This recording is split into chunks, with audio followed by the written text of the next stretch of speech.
김은미 기자, 이 네. 해리스 대사가 김장을 했다고 하는데 네. 이거를 백브리핑에서 다뤄야 하는지 저는 조금 의문이 들어요. 네, 맞습니다. 만약에 해리스 대사가 집에서 고무장갑 끼고 김장을 했다라고 한다면 오늘 저희가 백브리핑에서 다루지 않았을 겁니다. 그런데 해리스 대사가 공개된 장소에서 이런 말을 했습니다. 무슨 말을 했는지 같이 먼저 들어보고 오겠습니다. No, no. More? More. Could you bring the bowl? Yeah. Thank you.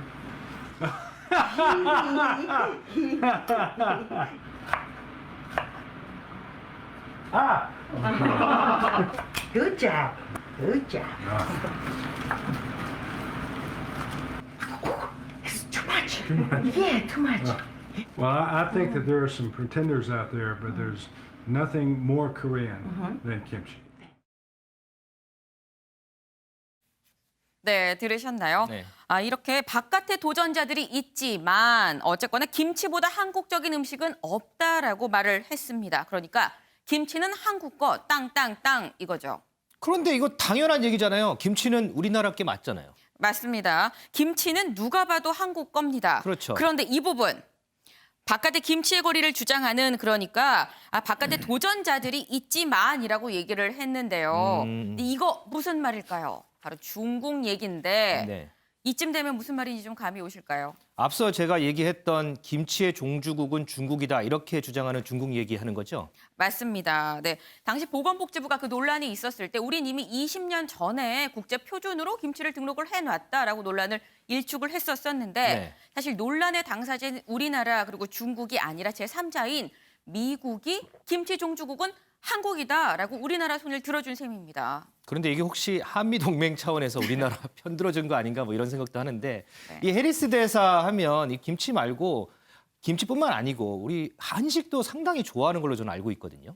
네, 많이 알고 계시는 것 같아요. 지금 이 보는 영상 해리스 대사가 자신의 SNS에 이렇게 한국 음식 보면 김치 오믈렛이나 뭐 비빔밥, 잡채까지도 직접 만드는 영상을 만들어서 이렇게 올렸습니다. 네, 이것처럼 그 한식에 대한 사랑이 상당한데 또 봉준호 감독이 영화 기생충으로 아카데미상 사관왕에 올랐었잖아요. 그렇죠. 네. 그때 그 사진 이렇게 올리면서 짜파구리, 맞아요. 네. 짜파구리 나도 먹고 있다. 정말 축하한다라고 이제 축하 메시지랑 같이 짜파구리 사진을 찍어서 올리기도 했었습니다. 참 식성만 보면 정말 한국 사람 진배 없는데 그런데 네. 이 해리스 대사 하면 국적 논란도 좀 있지 않았었나요? 네, 맞습니다. 해리스 대사의 그 코수염이 그 논란의 발단이 됐었는데요.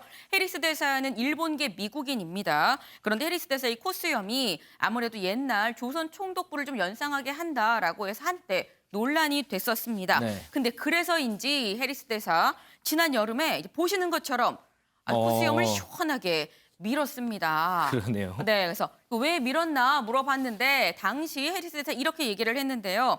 코수염을 기르고 마스크를 착용하기에 서울의 여름이 너무 덥고 습하다라고 얘기를 했습니다. 근데 추운 지금 겨울이 왔잖아요. 그렇죠. 추운 겨울이 왔는데도 이게 마스크 때문인지 혹은 국적 논란 때문인지는 모르겠으나 어쨌거나 아직도 해리스 대사는 좀 전에 보신 것처럼 코수염을 기르지 않고 있습니다. 글쎄요. 코수염을 다시 기른다고 해도 지금은 항상 계속 마스크를 쓰고 있으니까 이 코로나19 끝나기 전까지는 코수염을 다시 길렀는지 확인하기는 쉽지 않을 것 같은데 자 마지막으로 한 번 더 짚어보죠. 김치의 종주국은 김은미 기자 어디다? 한국입니다. 그렇습니다. 김치의 종주국은 한국입니다. 김 기자 수고했습니다.